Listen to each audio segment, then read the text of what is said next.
Welcome viewers, চলে এসেছি আজকে নতুন একটা ভিডিও নিয়ে। সেটা হচ্ছে দি এর উচ্চারণ কখন এবং কিভাবে করা হয়। তো আমরা দৈনন্দিন জীবনে চলার পথে অনেক সময় দি এর ব্যবহার করে থাকি। তো অনেক সময় আমাদের কনফিউশন হয়ে যায় যে দি বলবো না দা বলবো। তো আজকে এই নিয়ে ভিডিওটা, যে কিভাবে আমরা দি সাউন্ডের উচ্চারণ করব এবং কখন কিভাবে করব। আসুন দেখা যাক দি এর উচ্চারণ কিভাবে করতে হয়।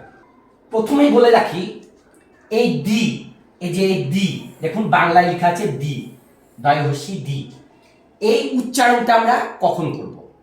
যখন এর ব্যবহার আমরা করব শুধুমাত্র ভাওয়েল সাউন্ডের আগে। কি বললাম? এর ব্যবহার আমরা তখনই করব যখন আমরা কোনো ভাওয়েল সাউন্ড পাবো। যেমন ভাওয়েল সাউন্ড কোনগুলো? যেগুলো এ ই আই ও ইউ, এই পাঁচটা কি লেটার দ্বারা যে শব্দ প্রথমে তৈরি হয় সেটাই vowel sound, A E I O U. যেমন এখানে আমি একটা এক্সাম্পল দিয়েছি, দেখুন যে দি আউল, তাহলে বোঝা গিয়েছে। দেখুন ও ও উচ্চারণটা কিন্তু একটা ভাওয়েল সাউন্ড, তার জন্য আমরা এখানে কি ব্যবহার করব না, তো দি ব্যবহার করব। তাহলে কি বললাম? যখন কোনো ভাওয়েল সাউন্ড পাবো তখন আমরা সাধারণত দি ব্যবহার করব। যেমন দি আউল, দি আমব্রেলা। আশা করছি বোঝাতে পেরেছি দি কখন উচ্চারণ হবে এবং কখন ইউজ হবে। নেক্সট,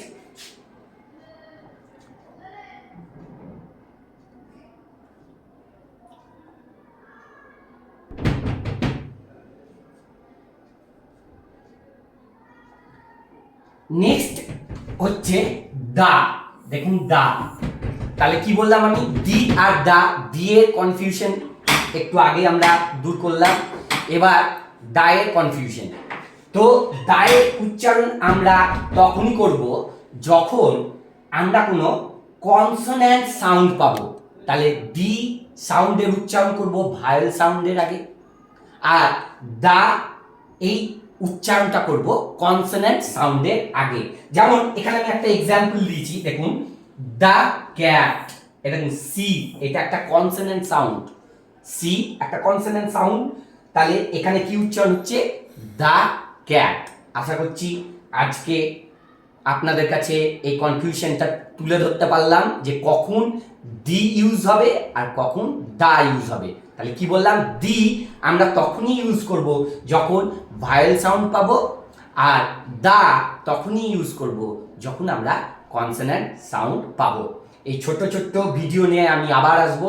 আপনারা অবশ্যই এই ভিডিওগুলো দেখুন এবং নিজেকে এবং বাড়ির বাচ্চাদের, অবশ্যই আমি বারবার বলবো, বাড়ির বাচ্চাদের অবশ্যই এই ভিডিওটা দেখান যাতে তাদের কনফিউশনটা দূর হয়।